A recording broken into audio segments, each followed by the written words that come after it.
இந்த வீடியோ நம்ம பார்க்க போகிற டாபிக் புவியியல் 5000 முக்கியமான வினாவிடைகள் டாப்பிக்கில் இது செகண்ட் பார்ட் வீடியோ. இதுக்கு முன்னாடி நம்ம ஃபஸ்ட் பார்ட் கம்ப்ளீட் பண்ணிட்டோம்.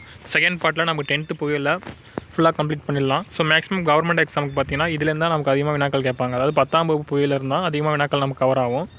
ஸோ டாபிக் பாருங்கள்: இந்தியா அமைவிடம், நிலத்தோற்றம் மற்றும் வடிகால் அமைப்பு, இந்தியா காலநிலை மற்றும் இயற்கை தாவரங்கள், இந்திய வேளாண்மை, இந்திய வளங்கள். ஸோ இந்தியாவில் வந்து பார்த்திங்கன்னா இந்த ஃபஸ்ட்டு 4 டாபிக் கவர் ஆகும். முக்கியமான டாபிக் இது. அதே மாதிரி லாஸ்ட் 2 டாப்பிக்கும் ரொம்ப முக்கியமானது. தமிழ்நாட்டிலேருந்து கவர் ஆகாது. இயற்கை பிரிவுகள், மானுட புவியியல். ஸோ இந்த 7 டாப்பிக்குமே நமக்கு மேக்ஸிமம் முக்கியமானது தான்.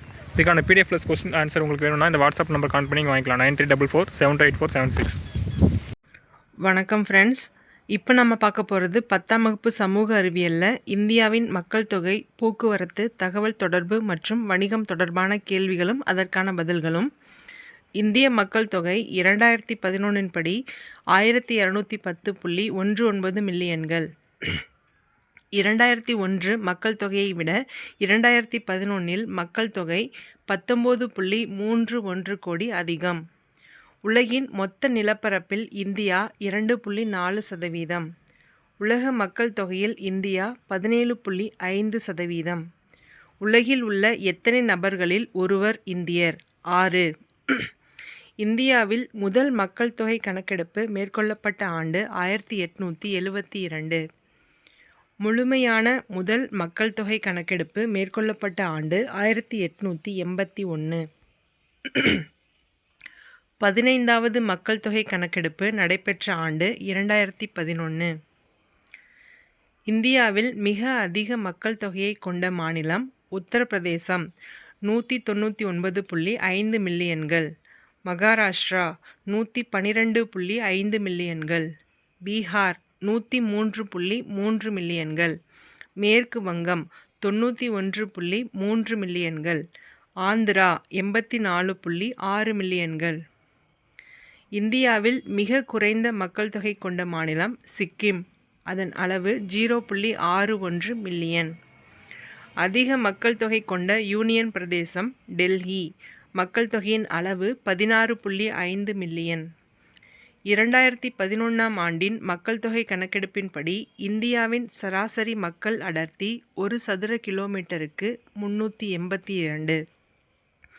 இந்தியாவில் மிக அதிக மக்கள் தொகை அடர்த்தி கொண்ட மாநிலம் பீகார். அளவு 1106 பேர் 1 சதுர கிலோமீட்டருக்கு. இந்தியாவில் மிக குறைந்த மக்கள் அடர்த்தி கொண்ட மாநிலம் அருணாச்சல பிரதேசம். 17 பேர் 1 சதுர கிலோமீட்டருக்கு.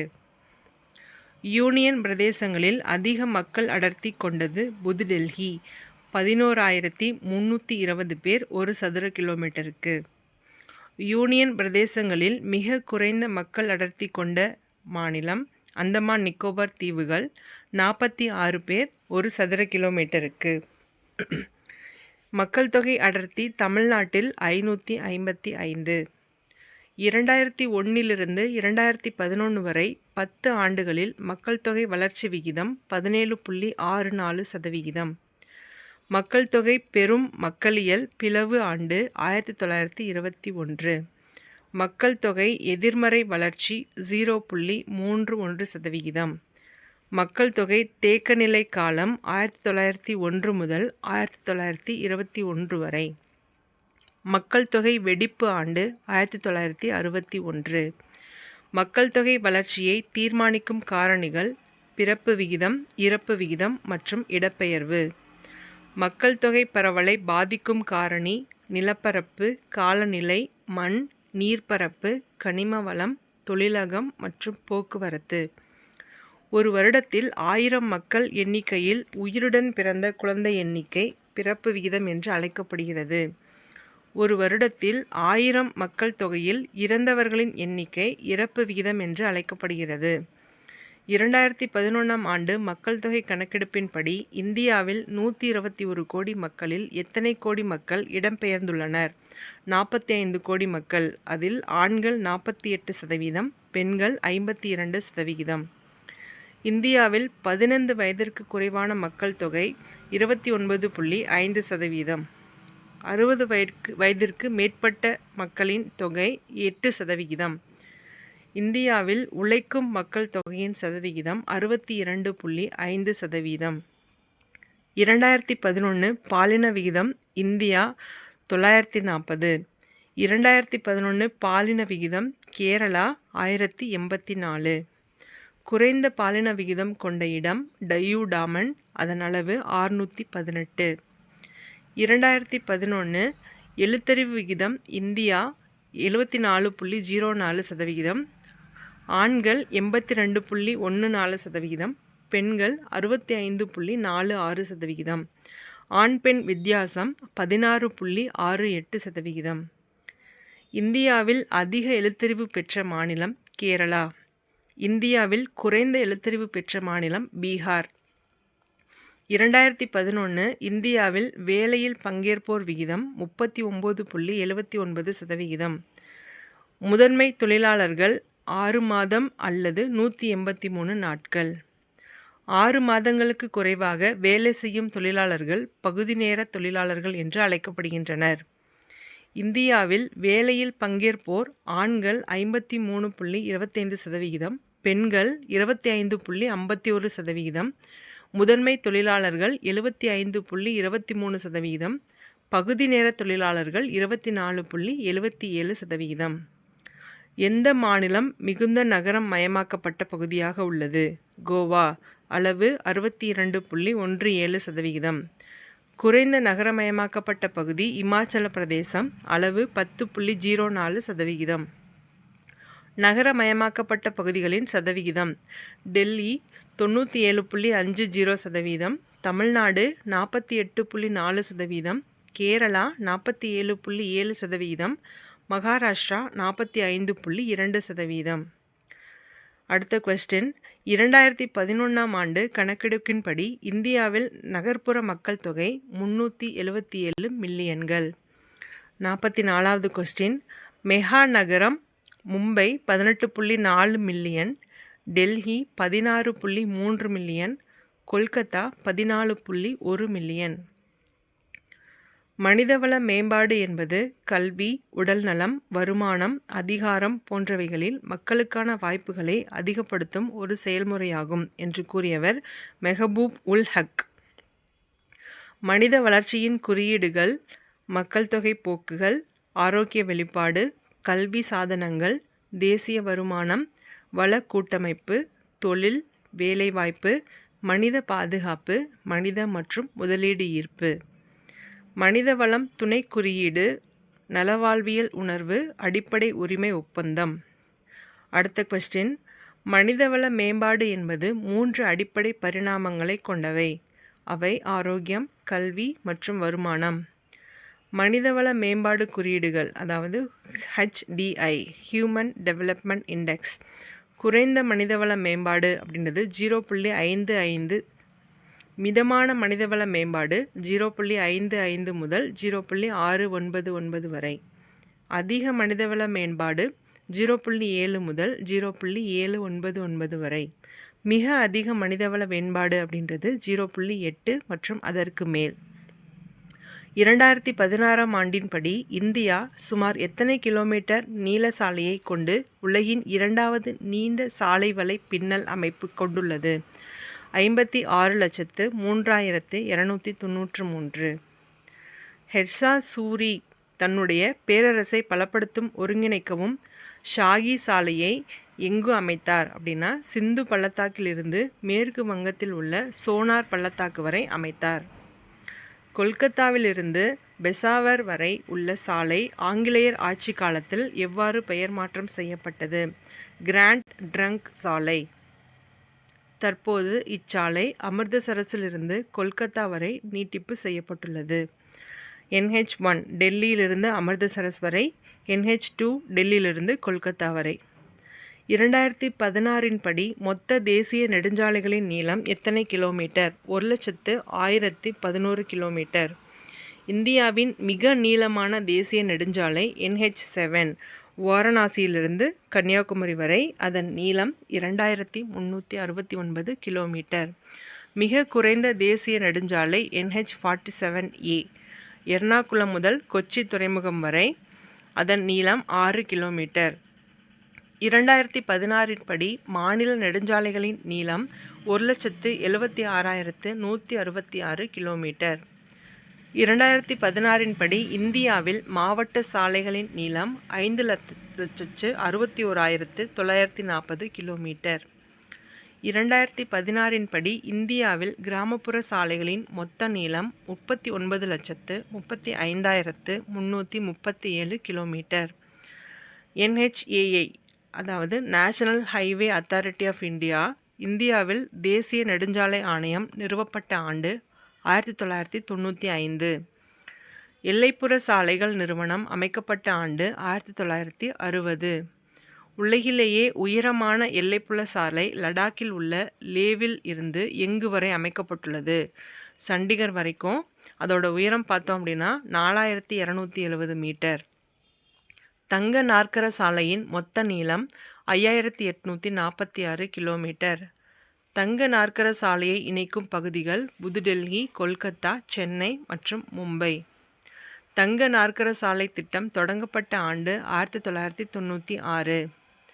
வட தென் பகுதி ஸ்ரீநகர், கன்னியாகுமரி. அதன் நீளம் 4076 கிலோமீட்டர். கிழக்கு மேற்கு பகுதி அஸ்ஸாமில் சில்சார் அப்படின்ற இடத்துல இருந்தும் குஜராத்தில் போர்பந்தர் வரைக்கும். அதோட நீளம் பார்த்தோன்னா 3640 கிலோமீட்டர். சாலைகளின் அடர்த்தி மிக அதிகமாக உள்ள மாநிலம் கேரளா. சாலையின் அடர்த்தி மிக குறைவாக உள்ள பகுதி ஜம்மு காஷ்மீர். விரைவு சாலைகள் அதாவது ஹைவேன்னு சொல்கிறோம் இல்லையா, எங்கெல்லாம் ஹைவே இருக்குது அப்படின்னு பார்த்தோன்னா மும்பை டு பூனா விரைவு சாலை, கொல்கத்தா டம்டம் விமான நிலைய விரைவு சாலை, துர்காப்பூர் கொல்கத்தா விரைவு சாலை, புதுடெல்லி மற்றும் ஆக்ரா யமுனா விரைவு சாலை. இந்திய ரயில் போக்குவரத்து அமைப்பு ஆசியாவின் மிக பெரியதும் உலக அளவில் 2வது பெரியதுமாக உள்ளது. இந்தியாவோட ரயில் போக்குவரத்து ஆசியாவிலேயே மிக பெரியதாகவும் உலக அளவில் 2வது இடத்தையும் வகிக்குது. இந்திய ரயில்வே துறை எத்தனை ரயில்வே மண்டலங்களாக பிரிக்கப்பட்டுள்ளது? 16. இந்தியாவின் முதல் ரயில் போக்குவரத்து மும்பை டு தானேல நகரங்களுக்கிடையே 34 கிலோமீட்டர் தூரத்தில் தொடங்கப்பட்ட ஆண்டு 1853. இந்தியாவின் ரயில்வே தேசியமயமாக்கப்பட்ட ஆண்டு 1952. இந்தியாவின் ரயில்வேயின் தலைமையிடம் எங்கோன்னு பார்த்தோன்னா புதுடெல்லி. இந்தியாவின் முதல் புறநகர் ரயில் போக்குவரத்து 1925 எங்கு தொடங்கப்பட்டது? மும்பை. 2017 படி மொத்த ரயில் பாதையின் நீளம் 67,368 கிலோமீட்டர். மொத்த ரயில் நிலையங்கள் 7347. ரயில்வே இரும்பு பாதை 4 பிரிவுகளாக பிரிச்சிருக்காங்க. அதில் அகலப்பாதை அப்படின்றது 1.676 மீட்டர், மீட்டர் பாதை அப்படின்றது 1 மீட்டர், குறுகிய பாதை அப்படின்றது 0.762 மீட்டர், குறுகிய தூக்கு பாதை அப்படின்றது 0.610 மீட்டர். சென்னை நகரம் மெட்ரோ ரயில் சேவையில் எத்தனையாவது நகரமாக இருக்குது அப்படின்னு பார்த்தோன்னா 6வது நகரம். இந்தியாவின் மிக அதிவேக ரயில் வண்டி எதுனா காந்திமன். அதோட வேகம் பார்த்தோன்னா 160 கிலோமீட்டர். காந்திமன் ரயில் புதுடெல்லியையும் ஆக்ராவையும் 200 கிலோமீட்டர் தொலைவை எத்தனை நிமிடங்களில் கடக்கும் அப்படின்னு பார்த்தோன்னா 105 நிமிடங்களில் கடக்குது. கொங்கன் ரயில்வே அமைக்கப்பட்ட ஆண்டு 1998. கொங்கன் ரயில்வே இடைப்பட்ட 760 கிலோமீட்டர் நீளத்தை மகாராஷ்டிரா ரோகோவிற்கு உள்ள கர்நாடகா மங்களூரை இணைக்குது. கொங்கன் ரயில்வே அப்படின்றது மகாராஷ்டிராவுக்கும் கர்நாடகாவுக்கும் இடையில இருக்க 760 கிலோமீட்டரை இணைக்கிற மாதிரி அமைச்சிருக்காங்க. பொறியியல் துறையின் அதிசயமாக கருதப்படும் railway Konkan railway. Konkan railway அப்படின்றது 146 ஆறுகள் மற்றும் சிற்றோடைகளை சுமார் 2000 பாலங்களையும் 73 சுரங்கப்பாதைகளையும் கடந்து செல்கிறது. ஆசியாவின் மிக நீளமான 6.44 கிலோமீட்டர் நீளம் கொண்ட சுரங்கப்பாதை இவ்வழியில் அமைந்துள்ளது. ஆசியாவில் மிக நீளமான 6.44 கிலோமீட்டர் நீளம் கொண்ட சுரங்கப்பாதை கொங்கன் ரயில்வே வழியாக தான் போகுது. சரிங்களா? மகாராஷ்டிரா, கோவா மற்றும் கர்நாடகா மாநிலங்கள் கூட்டு முயற்சியால் இந்த வழித்தடம் அமைக்கப்பட்டது. இந்தியாவில் எத்தனை நகரங்களில் மெட்ரோ ரயில் சேவை வழங்கப்பட்டிருக்கு அப்படின்னு பார்த்தோன்னா 8. அவை என்னன்னு பார்க்கலாம். கொல்கத்தா, சென்னை, புதுடெல்லி, பெங்களூர், குர்கயோன் அதாவது ஹரியானாவில் இருக்குது. கொச்சி, மும்பை, ஜெய்ப்பூர். இந்தியாவில் முதல் மெட்ரோ ரயில் சேவை எங்கு தொடங்கப்பட்டது அப்படின்னு பார்த்தோன்னா கொல்கத்தா. 2018 படி இந்தியாவின் மெட்ரோ ரயில் இருப்பு பாதையோட நீளம் 507 கிலோமீட்டர். மெட்ரோ ரயில் நிலையங்கள் 381 இருக்குது. ரயில் போக்குவரத்து இல்லாத மாநிலம் மேகாலயா. பழமையான மற்றும் மலிவான போக்குவரத்து முறை எதுன்னு பார்த்தோன்னா நீர்வழி போக்குவரத்து. உள்நாட்டு நீர்வழி போக்குவரத்து ஆணையம் தொடங்கப்பட்ட ஆண்டு 1986. தேசிய நீர்வழி போக்குவரத்து எண் அப்படின்னு பார்த்தோன்னா ஹல்தியா அலகாபாத்துக்கு இடையே 1620 கிலோமீட்டர் நீளத்தை கொண்ட கங்கை, பாகிரதி, ஹூக்ளி ஆறுகளுக்கிடையே அதை இணைக்கிற மாதிரி செயல்படுது. சரிங்களா? தேசிய நீர்வழி போக்குவரத்து எண் 2 எங்கே இருக்குன்னா பிரம்மபுத்திரா ஆற்றின் துபிரி மற்றும் காடியாவிற்கு இடையே சுமார் 891 கிலோமீட்டர் நீளத்தை கொண்டுள்ளது. சரிங்களா? தேசிய நீர்வழி போக்குவரத்து எண் 3 எங்கே இருக்குன்னு பார்த்தோன்னா கேரள மாநிலத்தின் கொல்லம் மற்றும் கோட்டபுரம் இடையே உள்ளது. 24 மணி நேரமும் செயல்படும் 205 கிலோமீட்டர் தொலைவிற்கு போக்குவரத்து வசதி அளிக்கக்கூடிய இந்தியாவின் முதல் தேசிய நீர்வழி போக்குவரத்து எதுன்னு பார்த்தோன்னா அந்த மூன்றாவது போக்குவரத்து எண் தான். பெரிய துறைமுகங்கள் 13, நடுத்தர மற்றும் சிறிய துறைமுகங்கள் 200, இந்திய அஞ்சல் நிலையங்கள் 1,55,000. கிராமப்புறங்களில் உள்ள தபால் நிலையங்கள் பார்த்தோன்னா 1,39,000 இருக்குது. கிழக்கு கடற்கரையில் அமைந்துள்ள முக்கிய துறைமுகங்கள் கொல்கத்தா, ஹால்தியா, பாரதீப், விசாகப்பட்டினம், சென்னை, எண்ணூர் மற்றும் தூத்துக்குடி. மேற்கு கடற்கரையில் அமைந்துள்ள முக்கிய துறைமுகங்கள் எதுன்னு பார்த்தோன்னா காண்ட்லா, மும்பை, நவசோவா அப்படின்றது ஜவஹர்லால் நேருவோட துறைமுகம். அவரோட பேரில் நம்ம ஸ்டார்ட் பண்ணது. மர்மகோவா, நியூ மங்களூரு, கொச்சின். இந்தியா கப்பல் கட்டும் தொழிலில் இந்துஸ்தான் கப்பல் கட்டும் தளம் எங்கே இருக்குன்னு பார்த்தோன்னா விசாகப்பட்டினம். கார்டன் ரீச் கப்பல் கட்டும் தொழில்துறை எங்கே இருக்குன்னா கொல்கத்தாவில். மசாகான் கப்பல் கட்டும் தொழிற்சாலை மும்பையில். கொச்சி கப்பல் கட்டும் தொழிற்சாலை கொச்சியில். இந்தியா கப்பல் கட்டும் தொழிலில் உலக அளவில் 16வது இடத்தை வகிக்குது. ஆசிய அளவில் 2வது இடத்தை வகிக்குது. முதல் இந்திய விமான போக்குவரத்து எந்த ஆண்டு ஹென்றி பிக்யூர் என்பவரால் அலகாபாத்திலிருந்து நைனிக் என்ற இடத்திற்கு கடிதங்கள் கொண்டு செல்லப்படுவதன் மூலம் ஆரம்பமானது அப்படின்னு பார்த்தோன்னா பிப்ரவரி மாதம் 1918.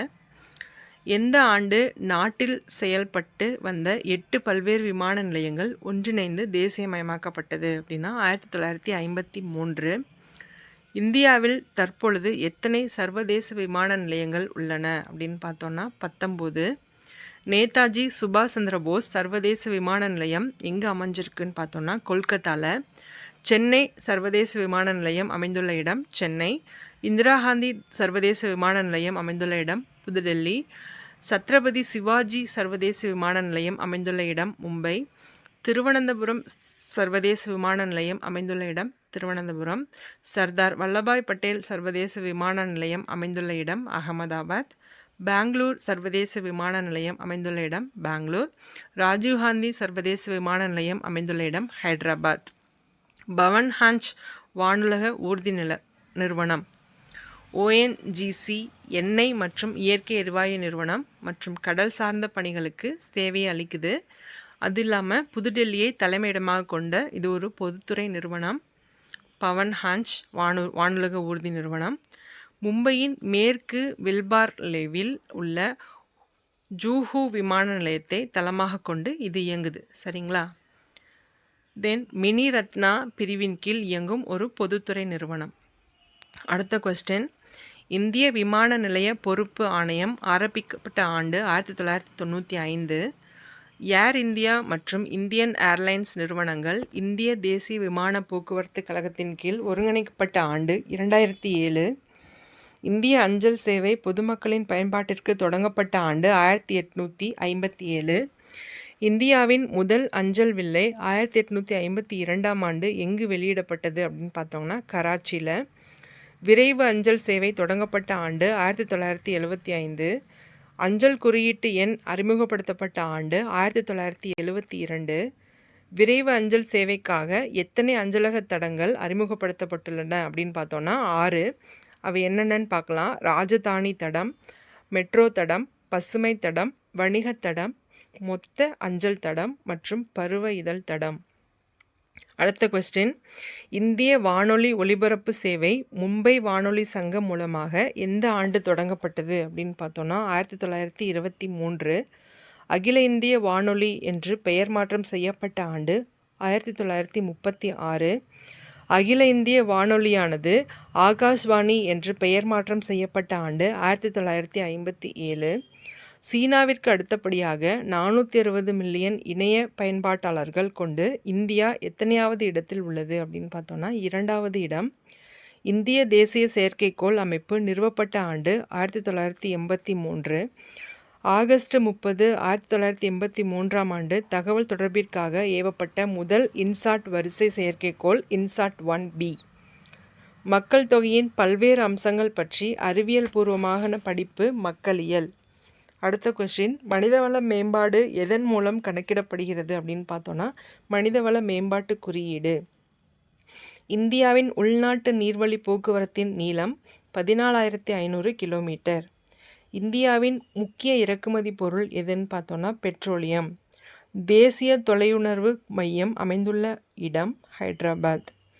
இந்தியாவில் தங்க நாற்கர சாலையின் நீளம் 5,846 கிலோமீட்டர்.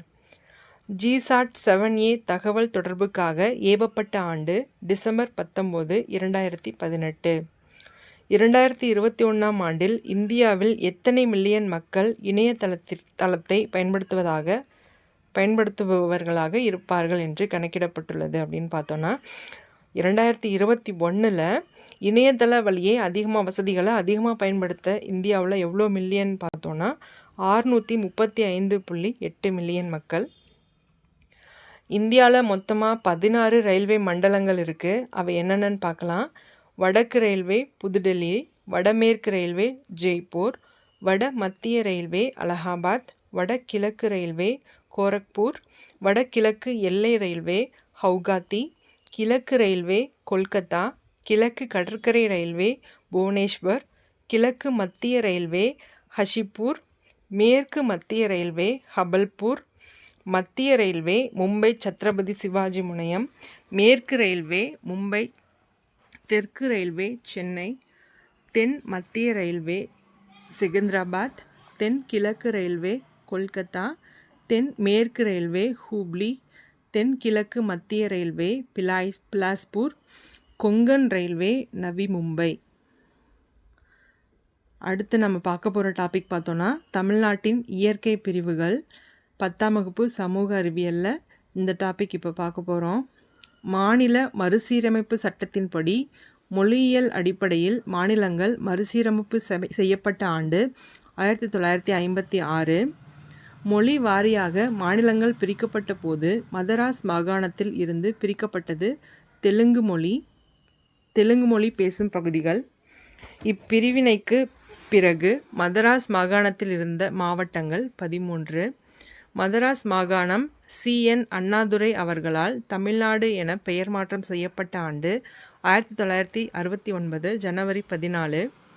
தமிழ்நாட்டின் அமைவிடங்கள் கிழக்கு கோடியாக கோடியக்கரை இருக்குது, மேற்கு கோடியாக ஆனைமலை, வடகோடியாக பழவேற்காடு மற்றும் தென்கோடியாக குமரிமுனை இருக்குது. தமிழகத்தின் பரப்பளவு அப்படின்னு பார்த்தோன்னா 1,30,058 சதுர கிலோமீட்டர்.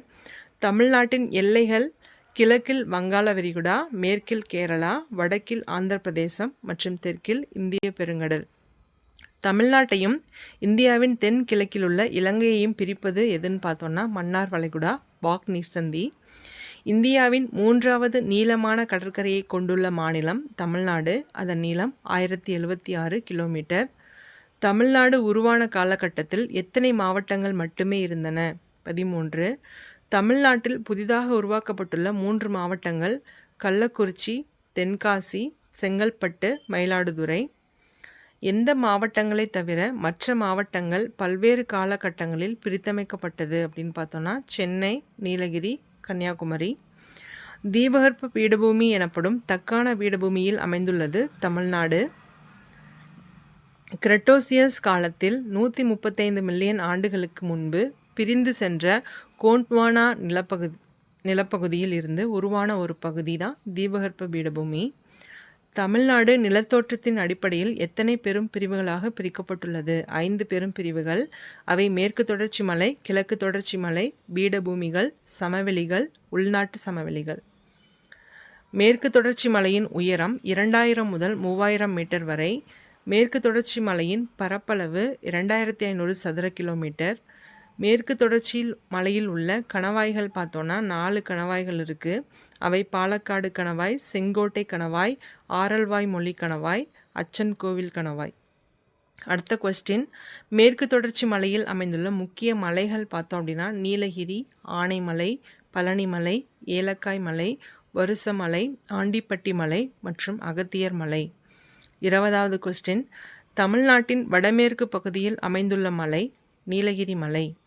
நீலகிரி மலையில் 2000 மீட்டர் உயரத்திற்கு அதிகமாக எத்தனை சிகரங்கள் காணப்படுகின்றன அப்படின்னு பார்த்தோன்னா 24. நீலகிரி மலையின் உயரமான சிகரம் தொட்டபெட்டா. அதன் உயரம் 2637 மீட்டர். 2700க்கும் அதிகமான பூக்கும் தாவர வகைகள் எங்கு காணப்படுகின்றன அப்படின்னு பார்த்தோன்னா நீலகிரி மலையில். நீலகிரி வரையாடு எங்கு காணப்படுகிறது அப்படின்னு பார்த்தோன்னா நீலகிரியில். மூக்குருத்தி சிகரத்தின் உயரம் 2554 மீட்டர். பாலக்காட்டு கணவாய்க்கு தெற்கே அமைந்துள்ள மலை ஆனைமலை.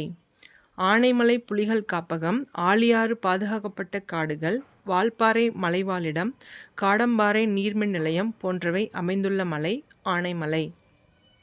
ஆனைமலையின் அடிவாரத்தில் காணப்படும் அணைகள் ஆழியாறு அணை, திருமூர்த்தி அணை. மேற்கு தொடர்ச்சி மலையின் கிழக்கு பகுதியில் உள்ளது பழனிமலை. பழனிமலையின் மிக உயரமான சிகரம் வந்தராவ். அதன் உயரம் 2533 மீட்டர். பழனிமலையின் 2வது உயர்ந்த சிகரம் வேம்படி சோலை. அதன் உயரம் 2150 மீட்டர். தமிழ்நாட்டின் மேற்கு பகுதியில் அமைந்துள்ளது ஏலக்காய் மலை. இம்மலையை ஏலமலை குன்றுகள் எனவும் அழைக்கலாம். ஏலக்காய் பயிரிடப்படுவதால் இப்பெயர் பெற்றது. மிளகு மற்றும் காஃபி ஆகியன இப்பகுதியில் பயிரிடப்படும் முக்கிய பயிர்களாக இருக்குது. அடுத்து 33வது கொஸ்டின், மேற்கு தொடர்ச்சி மலையில் உள்ள சிகரங்கள் அப்படின்னு பார்த்தோன்னா தொட்டபெட்டா சிகரம். அதன் உயரம் 2637 மீட்டர். மூக்குருத்தி சிகரம். அதன் உயரம் 2554 மீட்டர். வேம்படி சோலை உயரம் 2505 மீட்டர். பெருமாள் மலை உயரம் 2234 மீட்டர். கோட்டை மலை உயரம் 2019 மீட்டர். பகாசுரா மலை உயரம் 1918 மீட்டர். அடுத்த கொஸ்டின் 34வது கொஸ்டின், மேற்கு தொடர்ச்சி மலையின் கிழக்கு நோக்கி நீட்சி மற்றும் குண்டுகளை வருசநாடு மற்றும் ஆண்டிப்பட்டி மலைக்குன்றுகள் அப்படின்னு அழைக்கிறோம். வருசநாடு மற்றும் ஆண்டிப்பட்டி மலைக்குன்றுகளில் காணப்படும் முக்கிய மலைகள் பார்த்தோன்னா 3 இருக்குது. அது மேகமலை, கழுகுமலை, குரங்கணி மலை. சுருளி மற்றும் குறும்பக்கரை நீர்வீழ்ச்சிகள் காணப்படுகின்ற மலை வருசநாடு மற்றும் ஆண்டிப்பட்டி மலை. ஸ்ரீவில்லிபுத்தூர் மலை அணில் சரணாலயம் அமைந்துள்ள மாவட்டம் விருதுநகர்.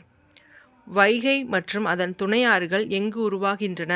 வருசநாடு மற்றும் ஆண்டிப்பட்டி மலை குன்றுகளில். அடுத்து 39வது கொஸ்டின், பொதிகை மலையோட பெரும்பகுதி திருநெல்வேலி மாவட்டத்திலும் இதன் தென் சரிவு கன்னியாகுமரி மாவட்டத்திலும் அமைந்திருக்கு. பொதிகை மலையோட பல்வேறு பெயர்கள் பார்த்தோம் அப்படின்னா சிவஜோதி பருவத், அகத்தியர் மலைகள், தெற்கு கைலாயம். பொதிகை மலையின் பகுதியில் காணப்படும் புலிகள் காப்பகம் களக்காடு முண்டந்துறை புலிகள் காப்பகம். மகேந்திரகிரி மலைக்குன்றின் உயரம் 1645 மீட்டர். இந்திய விண்வெளி ஆராய்ச்சி நிறுவனத்தின் சோதனை உந்துவிசை செயற்கைக்கோள் ஏவுதளம் எந்த மலையின் அடிவாரத்தில் அமைந்துள்ளது? மகேந்திரகிரி மலை. தமிழ்நாடு கிழக்கு தொடர்ச்சி மலையின் முக்கிய குன்றுகள் என்னென்னு பார்த்தோன்னா ஜவ்வாது மலை, சேர்வராயன் மலை, கல்வராயன் மலை, கொல்லிமலை மற்றும் பச்சை மலை. கிழக்கு தொடர்ச்சி மலை சரிவுகளோட உயரம் 1100 மீட்டர்லேருந்து 1600 மீட்டர் வரைக்கும் இருக்குது. திருவண்ணாமலை மற்றும் வேலூர் மாவட்டங்களில் பரவியுள்ள மலை ஜவ்வாது மலை. ஜவ்வாது மலையின் மிக உயரமான சிகரம் மேல்பட்டு. 1967 தொடங்கப்பட்ட காவலூர் வனவியல் தொலைநோக்கி மையம் எங்கு அமைஞ்சிருக்குன்னு பார்த்தோன்னா ஜவ்வாது மலையில். கல்வராயன் என்ற சொல் எந்த சொல்லிலிருந்து பெறப்பட்டது அப்படின்னு பார்த்தோன்னா கரலர் அப்படின்ற சொல்லிலிருந்து பெறப்பட்டது. சின்ன கல்வராயன் மலைப்பகுதியில் சராசரி உயரம் மற்றும் பெரிய கல்வராயன் மலையின் சராசரி உயரம் அப்படின்னு பார்த்தோன்னா, சின்ன கல்வராயன் மலையோட உயரம் 825 மீட்டர், பெரிய கல்வராயன் மலையோட சராசரி உயரம் 1220 மீட்டர். வடபகுதி சின்ன கல்வராயன் மலையிலும் தென்பகுதி பெரிய கல்வராயன் மலையும் அமைஞ்சிருக்கு. சரிங்களா? கல்வராயன் மலை ஜவ்வாது சேர்வராயன் மலைகளுடன் இணைந்து காவிரி மற்றும் பாலாறு ஆற்று வடிநில பகுதிகளை பிரிக்கிறது. சேர்வராயன் மலைத்தொடர் எந்த நகருக்கு அருகில் அமைந்துள்ளதுன்னு பார்த்தோன்னா, சேலம் பக்கத்தில். கிழக்கு தொடர்ச்சி மலையின் தென்பகுதியில் அமைந்துள்ள உயரமான சிகரம் சோலைக்கரடு. அதோட உயரம் பார்த்தோன்னா 1620 மீட்டர். ஏழைகளின் ஊட்டி என்று அழைக்கப்படும் மலையான ஏற்காடு எந்த மலைத்தொடரில் அமைஞ்சிருக்குன்னு பார்த்தோன்னா, சேர்வராயன் மலையில் அமைஞ்சிருக்கு. கிழக்கு தொடர்ச்சி மலையில் உயரமான சிகரங்கள்: சேர்வராயன் மலை உயரம் 1623 மீட்டர், பழமலை உயரம் 1500 மீட்டர், உருகமலை உயரம் 1486 மீட்டர், குட்டிராயன் 1395 மீட்டர், முகனூர் உயரம் 1279 மீட்டர், வலசமலை 1034 மீட்டர். கொல்லிமலை தொடரில் அமைந்துள்ள முக்கியமான புனித தலம் என்ன அப்படின்னு பார்த்தோம்னா, அரப்பளீஸ்வரர் கோயில். பசுமை மாறா காடுகள் மற்றும் சோலை காடுகள் அதிகம் காணப்படும் மலை எதுன்னு பார்த்தோன்னா கொல்லிமலை. பச்சை மலைகளில் காணப்படும் குறிப்பிடத்தக்க வேளாண்மை விளைபொருள் என்ன அப்படின்னு பார்த்தோன்னா பலாப்பழம். பச்சை மலை எந்த மாவட்டத்தில் உயரம் குறைந்த குன்று தொடராக காணப்படுகிறது அப்படின்னு பார்த்தோன்னா, பச்சை மலை எங்கே இருக்குது? திருச்சிராப்பள்ளி, பெரம்பலூர், சேலம். மேற்கு தொடர்ச்சி மலைகள் மற்றும் கிழக்கு தொடர்ச்சி மலைகளுக்கு இடையே அமைந்துள்ளது தமிழ்நாட்டில் உள்ள பீடபூமி. முக்கோண வடிவத்தில் பீடபூமி எத்தனை கிலோமீட்டர் பரப்பளவை கொண்டிருக்கும் அப்படின்னு பார்த்தோன்னா 60,000 கிலோமீட்டர். தமிழ்நாட்டின் வடமேற்கு பகுதியில் அமைந்துள்ள மைசூர் பீடபூமியில் ஒரு பகுதி பரமஹால் பீடபூமி. அதோட உயரம் பார்த்தோம் அப்படின்னு சொன்னால் 2560 சதுர கிலோமீட்டர். நீலகிரி மற்றும் தர்மபுரி மாவட்டங்களுக்கு இடையே அமைந்துள்ள பீடபூமி எதுன்னு பார்த்தோன்னா கோயம்புத்தூர் பீடபூமி. கோயம்புத்தூர் பீடபூமியை எந்த ஆறு மைசூர் பீடபூமியிலிருந்து பிரிக்கிறது அப்படின்னு பார்த்தோன்னா மோயர் அப்படின்ற ஆறு. நீலகிரி பகுதிகளில் காணப்படும் ஒரு குறிப்பிடத்தக்க பீடபூமி எதுனா சிகூர் பீடபூமி. வைகை மற்றும் தாமிரபரணி வடிநில பகுதிகள் எந்த பீடபூமியில் அமைந்துள்ளது அப்படின்னா மதுரை பீடபூமி. காவிரி சமவெளி பரவியுள்ள மாவட்டங்கள் எது அப்படின்னு பார்த்தோன்னா சேலம், ஈரோடு, கரூர், திருச்சிராப்பள்ளி, புதுக்கோட்டை, தஞ்சாவூர், திருவாரூர் மற்றும் நாகப்பட்டினம். தமிழ்நாட்டில் காணப்படும் சமவெளிகளை எத்தனை பிரிவுகளாக பிரிக்கலாம் அப்படின்னா 2 பிரிவுகளாக பிரிக்கலாம். அவை உள்நாட்டு சமவெளிகள் மற்றும் கடற்கரை சமவெளிகள். தமிழ்நாட்டின் கடற்கரை சமவெளியானது எவ்வாறு அழைக்கப்படுது அப்படின்னு பார்த்தோன்னா கோரமண்டல் சமவெளி இல்லைன்னா சோழமண்டல சமவெளி அப்படின்னு சொல்லலாம். ராமநாதபுரம் மற்றும் தூத்துக்குடி மாவட்டங்களில் கரையோரங்களில் உருவாக்கப்பட்ட மணல் குன்றுகள் எவ்வாறு அழைக்கப்படுகிறது அப்படின்னு பார்த்தோம்னா தேரி. அடுத்த கொஸ்டின் 72வது கொஸ்டின். மன்னார் வளைகுடாவில் எவ்வகையான பாறைகள் காணப்படுகின்றன அப்படின்னா பவளப்பாறைகள். எந்த ஆற்றை தவிர மற்ற ஆறுகள் அனைத்தும் வற்றும் ஆறுகள் அப்படின்னா தாமிரபரணி ஆற்றை தவிர மற்ற எல்லா ஆறுகளுமே வற்றும் ஆறுகள். கர்நாடக கூர்க் மாவட்டம் மேற்கு தொடர்ச்சி மலையின் பிரம்மகிரி குன்றுகளில் தலைக்காவிரி என்னுமிடத்தில் உற்பத்தியாகும் ஆறு. கர்நாடகாவில் கூர்க் மாவட்டத்தில் மேற்கு தொடர்ச்சி மலையில் பிரம்மகிரி குன்றுகளில் தலைக்காவிரி அப்படின்ற இடத்துலேருந்து உருவாகிற ஆறு எதுன்னு பார்த்தோன்னா காவேரி. காவிரி ஆறு தமிழ்நாட்டின் எத்தனை கிலோமீட்டர் நீளத்திற்கு பாய்கிறது அப்படின்னா 416 கிலோமீட்டர். ஸ்டான்லி நீர்த்தேக்கம் என்று அழைக்கப்படும் அணை எதுன்னு பார்த்தோன்னா மேட்டூர் அணை. மேட்டூர் அணையை ஸ்டான்லி நீர்த்தேக்கம் அப்படின்னும் அழைக்கலாங்க. சேலம் மாவட்டத்தில் காவிரி ஆற்றின் குறுக்கே கட்டப்பட்டுள்ள அணை மேட்டூர் அணை. பவானி ஆறு துணையாறாக வலது கரையில் காவிரியுடன் இணைகிறது. பவானி ஆறு காவிரியோட துணையாறு. எந்த பக்கம் இணையுதுன்னு பார்த்தோன்னா வலது கரையில் இணையுது. கரூரில் இருந்து 10 கிலோமீட்டர் தொலைவில் உள்ள திருமுக்கூடல் என்னும் இடத்தில் இணையும் ஆறுகள் அமராவதி மற்றும் நொய்யல் ஆறுகள். திருமுக்கூடல் அப்படின்ற இடத்துல இணைகிற 2 ஆறுகள் என்னன்னு கேட்டாங்கன்னா அமராவதி மற்றும் நொய்யல் ஆறுகள்.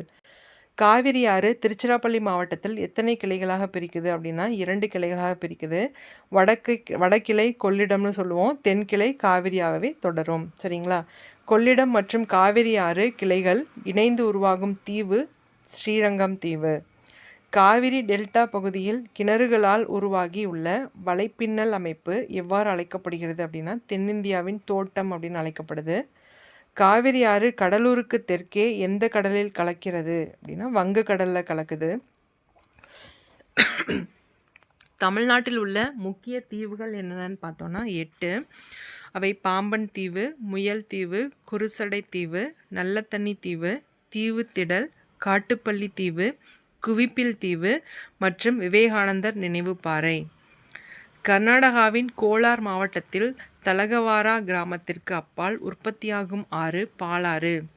பாலாறு தமிழ்நாட்டில் எத்தனை சதவீதம் உள்ளது? 57%.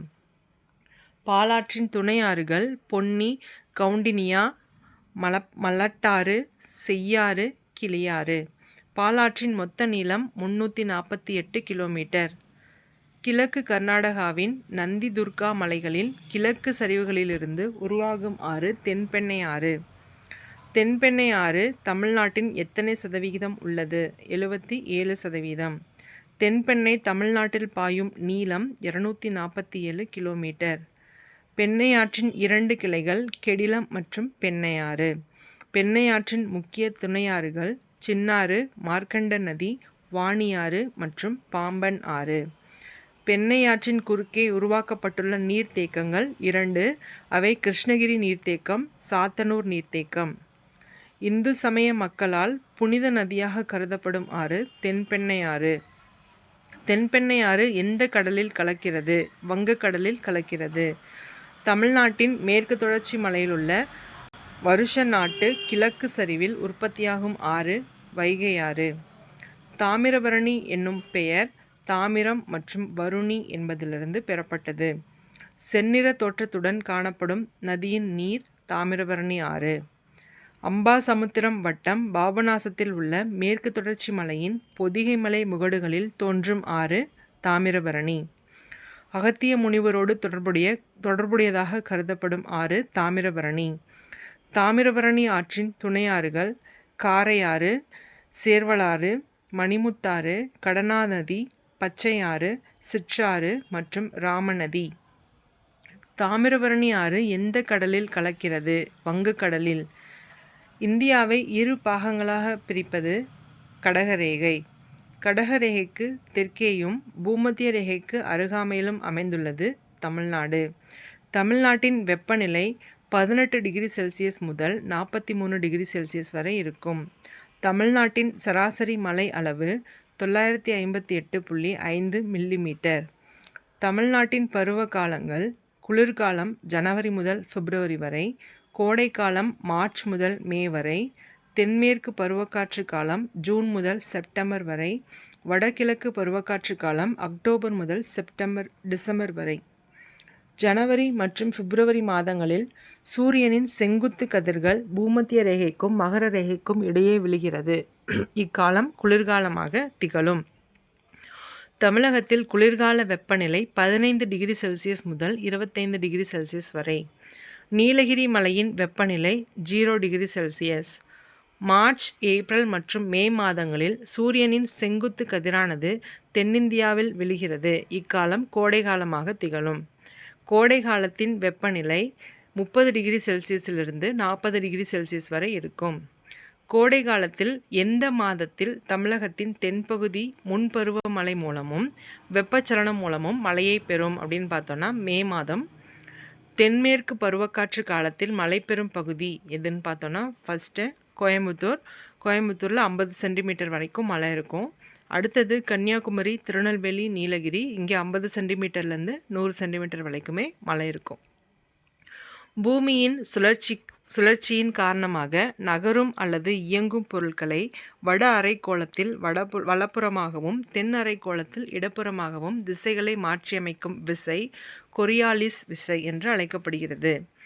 வடகிழக்கு பருவக்காற்று சூரியன் கடகரேகையில் இருந்து மகர ரேகைக்கு செல்வதால் வெப்பநிலை மற்றும் காற்றழுத்தத்தின் பெரும் மாற்றத்தை ஏற்படுத்துகிறது. அடுத்த கொஸ்டின், வடகிழக்கு பருவக்காற்று வட இந்தியாவிலிருந்து வங்கக்கடலில் நோக்கி காற்று வீசுகிறது. வடகிழக்கு பருவக்காற்றானது திரும்பி வரும் தென்மேற்கு பருவக்காற்றின் ஒரு பகுதியாதலால் இக்காற்றை பின்னடையும் பருவக்காற்று என்றும் அழைப்பர். 120வது கொஸ்டின். தமிழ்நாட்டின் 50% மழை வெப்பமண்டல சூறாவளி மூலம் கிடைக்கிறது. தமிழ்நாட்டின் மிக அதிக மழை பெறும் பகுதி வால்பாறை. எங்கே இருக்குன்னா வால்பாறை அருகில் உள்ள சின்னக்கல்லார் அப்படின்ற இடத்துல தான் தமிழ்நாட்டில் அதிக மழைப்பொழிவு நடக்கும். தமிழ்நாட்டில் காணப்படும் மண் வகைகள் பார்த்தோன்னா 5 வகைகளாக பிரிக்கிறோம். அவை வண்டல் மண், கரிசல் மண், செம்மண், சரளை மண் மற்றும் உவர் மண். ஆறுகளால் படிய வைக்கப்படும் நுண்படிவுகளால் உருவாகும் மண் என்னன்னு பார்த்தோன்னா வண்டல் மண். தீப்பாறைகள் சிதைவடைவதன் மூலம் உருவாகும் மண் கரிசல் மண். ரீகர் மண் என்று அழைக்கப்படும் மண் கரிசல் மண். பருத்தி மண் என்று அழைக்கப்படும் மண் கரிசல் மண். தமிழ்நாட்டின் மொத்த பரப்பளவில் 2/3 பங்கு பரவியுள்ள மண் எது அப்படின்னு பார்த்தோன்னா செம்மண். இரும்பு ஆக்சைடுகள் அதிக அளவில் காணப்படுவதால் சிவப்பு நிறத்தில் காணப்படும் மண் செம்மண். செம்மண் எந்த மாவட்டத்தில் அதிகமாக காணப்படுது அப்படின்னு பார்த்தோன்னா சிவகங்கை, ராமநாதபுரம் மாவட்டத்தில். சரளை மண் அதில் கரைந்துள்ள சத்துக்கள் அடுத்து செல்லப்படுவதால் உருவாகிறது. வளமற்ற மண் எதுன்னு பார்த்தோன்னா சரளை மண். தேயிலை, காஃபி பயிரிடுவதற்கு ஏற்ற மண் எதுன்னு பார்த்தோன்னா சரளை மண். சோழமண்டல கடற்கரை பகுதியில் மட்டும் காணப்படும் மண் உவர் மண். உவர் மண் அதிக அளவில் உள்ள பகுதி எங்கேன்னு பார்த்தோன்னா வேதாரண்யம். மண் அரிப்பின் முக்கிய காரணம் எதுன்னு பார்த்தோன்னா காடுகள் அழிப்பு, அதிக மேய்ப்பு, நகரமயமாக்கம் மற்றும் அதிக மழைப்பொழிவு. மண்ணரிப்பின் முக்கிய காரணங்கள் காடுகள் அழிப்பு, அதிக மேய்ப்பு, நகரமயமாக்கம் மற்றும் அதிக மழைப்பொழிவு. இந்திய விண்வெளி ஆராய்ச்சி நிறுவனம் தயாரித்த பாலைவனமாதல் நில வரைபடத்தின்படி மொத்த நிலப்பரப்பில் எத்தனை சதவீதம் நிலப்பகுதி கண்டறியப்பட்டுள்ளது? 12%. பாலைவனமாதலால் பாதிப்பு உள்ளாகின்ற மாவட்டங்கள் தேனி, நீலகிரி மற்றும் கன்னியாகுமரி. எந்த பகுதியில் 12,000 ஹெக்டேர் நிலம் காற்றடி மணல் படிவுகளால் பாதிக்கப்பட்டுள்ளது? தேனி, ராஜபாளையம். 1988 தேசிய வன கொள்கையின்படி புவிப்பரப்பில் எத்தனை சதவீதம் காடுகளால் சூழப்பட்டு இருக்க வேண்டும்? 1/3 பகுதி. தமிழ்நாட்டில் உள்ள காடுகளின் பரப்பளவு 26,281 சதுர கிலோமீட்டர். தமிழ்நாட்டில் உள்ள காடுகளின் சதவீதம் 20.21%. இந்தியாவில் உள்ள காடுகளில் தமிழகத்தின் பங்களிப்பு 2.99%. உலகின் 25 உயிரின பன்மை செறிந்த பகுதிகளில் ஒன்று மேற்கு தொடர்ச்சி மலை. காடுகளின் வகைகள், அதன் பரப்பளவு மற்றும் சதுர கிலோமீட்டர்.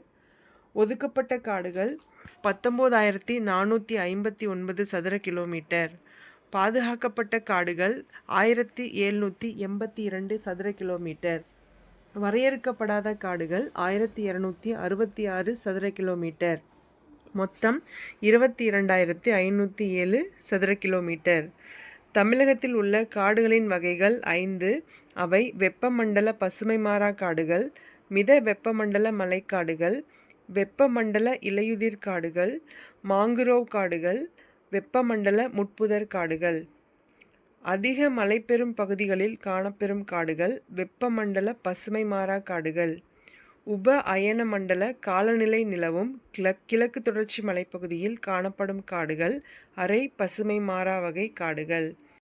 ஆனைமலை, நீலகிரி மற்றும் பழனி மலைகளில் காணப்படும் காடுகள் மித வெப்பமண்டல மலைக்காடுகள். சோலாஸ் என அழைக்கப்படும் காடுகள் மித வெப்பமண்டல மலைக்காடுகள். பசுமை மாறா காடுகள் மற்றும் அரை பசுமை மாறா காடுகளின் விளிம்பு பகுதிகளில் காணப்படும் காடுகள் வெப்பமண்டல இலையுதிர் காடுகள். கோடை பருவத்தில் தங்கள் இலைகளை உதிர்த்துவிடும் காடுகள் வெப்பமண்டல இலையுதிர் காடுகள். கடலோர பகுதிகள், ஆற்றின் டெல்டா பகுதிகள், தீவுகளின் கடைப்பகுதிகள், ஆற்று முகத்துவாரம் ஆகிய பகுதிகளில் காணப்படும் காடுகள் மாங்குரோவ் காடுகள். மாங்குரோவ் காடுகள் காணப்படும் பகுதிகள் பிச்சாவரம், வேதாரண்யம், முத்துப்பேட்டை, சத்திரம் மற்றும் தூத்துக்குடி. பிச்சாவரம் சதுப்பு நிலக்காடு அமைந்துள்ள இடம் கடலூர், சிதம்பரத்திற்கு அருகில். உலகில் 2வது மிகப்பெரிய சதுப்பு நிலக்காடு பிச்சாவரம் சதுப்பு நிலக்காடு. அதன் பரப்பளவு 1,100 ஹெக்டேர். பிச்சாவரம் சதுப்பு நிலக்காடுகளை கொண்டுள்ள தாவர இனம் அபிசீனியா மற்றும் ரைசோபோரா. தமிழ்நாட்டில் மிக குறைவான மழை பெறும் பகுதிகளில் காணப்படும் காடுகள் வெப்பமண்டல முட்புதர் காடுகள். வெப்பமண்டல முட்புதர் காடுகள் காணப்படும் பகுதிகள் தர்மபுரி, ராமநாதபுரம் மற்றும் விருதுநகர். தமிழ்நாட்டில் அதிக காடுகளை கொண்ட மாவட்டங்கள் 6. அவை தர்மபுரி 3280 சதுர கிலோமீட்டர் காடுகளை கொண்டுள்ளது. கோயம்புத்தூர் 2627 சதுர கிலோமீட்டர் காடுகளை கொண்டுள்ளது. ஈரோடு 2427 சதுர கிலோமீட்டர் காடுகளை கொண்டுள்ளது. வேலூர் 1857 சதுர கிலோமீட்டர் காடுகளை கொண்டுள்ளது. நீலகிரி 1583 சதுர கிலோமீட்டர் காடுகளை கொண்டுள்ளது. திண்டுக்கல் 1662 சதுர கிலோமீட்டர் காடுகளை கொண்டுள்ளது. தமிழ்நாட்டில் உள்ள உயிர்க்கோள பெட்டகங்கள் 3. அவை நீலகிரி உயிர்க்கோள பெட்டகம், மன்னார் வளைகுடா உயிர்க்கோள பெட்டகம், அகத்தியர் மலை உயிர்க்கோள பெட்டகம். அடுத்த கொஸ்டின், தமிழ்நாட்டில் நிலச்சரிவினால் அதிகம் பாதிக்கப்படும் பகுதி, பெரும் அச்சுறுத்தலாக உள்ள பகுதி எது அப்படின்னு பார்த்தோன்னா நீலகிரி மலைப்பகுதி. தமிழ்நாட்டின் மொத்த நீர்வளம் 1587 மில்லியன் கன அடி. தமிழ்நாட்டின் மொத்த நீர் தேவை 1894 மில்லியன் கன அடி.